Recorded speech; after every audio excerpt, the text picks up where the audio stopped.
Over the This week, used to I be was one of my craving favorite corn food pudding. growing up. In my place, it is called ekusu. And let me If you show want to know you how to get this we'll done. get this First, you need some corn. You need to remove all the corn from the stick. So after everything, you keep the stick aside because you'll be using it later to cook it. You want to start by washing your corn, give it a thorough wash. So wash the corn thoroughly. The reason why we wash it thoroughly is to remove the excess shafts from the corn. While you were peeling off the corn from the stick, some shafts must have followed. So you have to wash it thoroughly to remove excess shafts and all those thin lines, those things that looks like rope that's always in between the corn. So you give it a good wash. I did mine for like 2 to 3 4 times, and then we have it.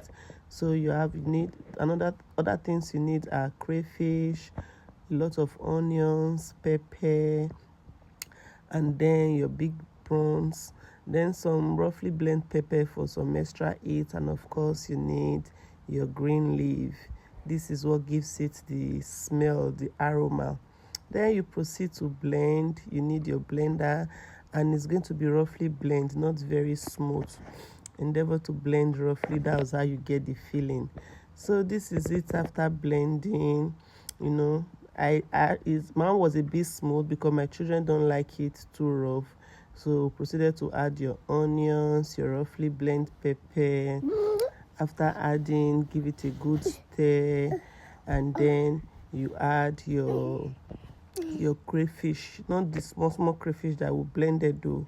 We blended that one alongside with the corn, but this one, I don't know what this is called, but in my place it's called Enita. So we added our Enita to it, which is the big prawns. I don't know if it's prawn anyway. So we added it to it, and I added my Benny spices. I later added extra seasoning to it though, but I did this step by step because I didn't want it to be too salty. So I added some salt.